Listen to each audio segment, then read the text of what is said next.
Hey guys, Sharp Eagle here, and today we're going to be talking about what I would like to see in Pokemon Ultra Sun and Ultra Moon. So, first things first, I want to see them to change the battle tree to a certain extent.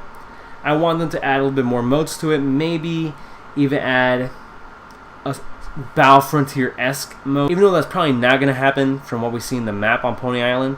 But who knows? We don't know anything about the games. We literally just got our first trailer since E3 about 2 days ago. So there could be a lot of things that they could change within that time.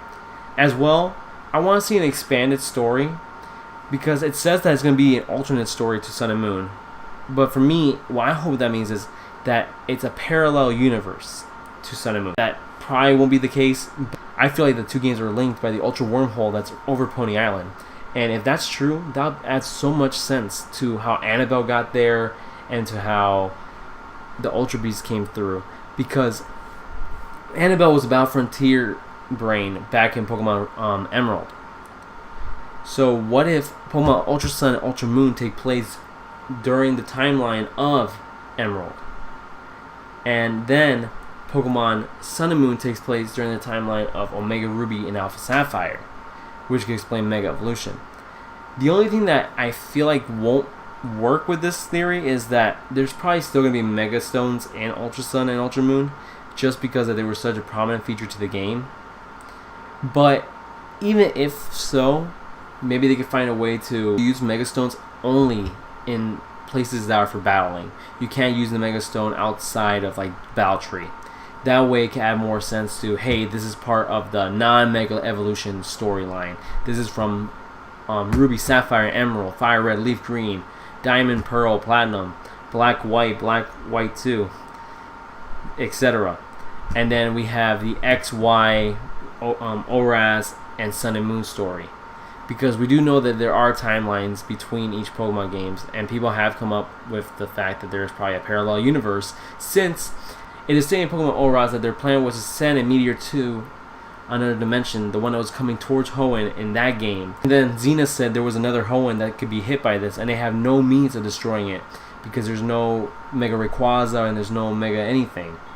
So that's a reference to the original Ruby and Sapphire, showing that there is some type of parallel universe between the Pokemon games. So what if this bridges the two games or the two parallel universes together? I think that would be fantastic if they did that. As well, I hope they don't show the same story, because we played through the story already before.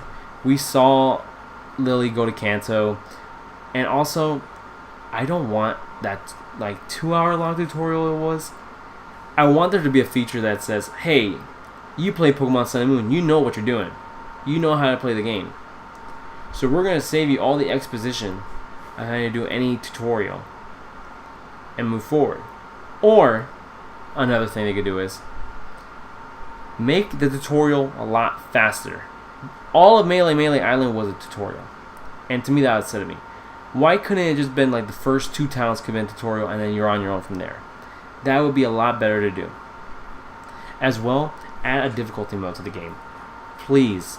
Pokemon Sun and Moon was not easy, but it wasn't hard.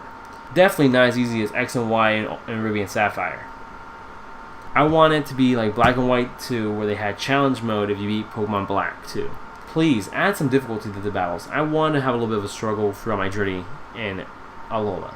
And if I could think about anything else, just more Alola forms. Go ahead and add more of them. They were a really cool thing they added to the game, and I would love to see more Pokemon take on Alola forms. Obviously, it's not going to be any Pokemon that can Mega Evolve. But why not take some other Pokemon from Kanto, or maybe just give them all regional variants, or at least a good half of the Pokemon from Kanto get Alolan forms. Heck, maybe we can have an Alolan Growlithe, we can have an Alolan Clefairy, an Alolan Jigglypuff, Alolan Nidoking, Nidoqueen, etc. Add more Alolan forms to the game, as well keep the Pokemon you can find in Pokemon Sun and Pokemon Moon. Anyway guys, that's just a little bit of things I think that they should have in Pokemon Ultra Sun, Ultra Moon. Hopefully we get to see more. Anyway guys, like, comment, subscribe, and if there's any discussions you guys want to talk about, leave some comments down below. And again guys, Sharp Eagle out.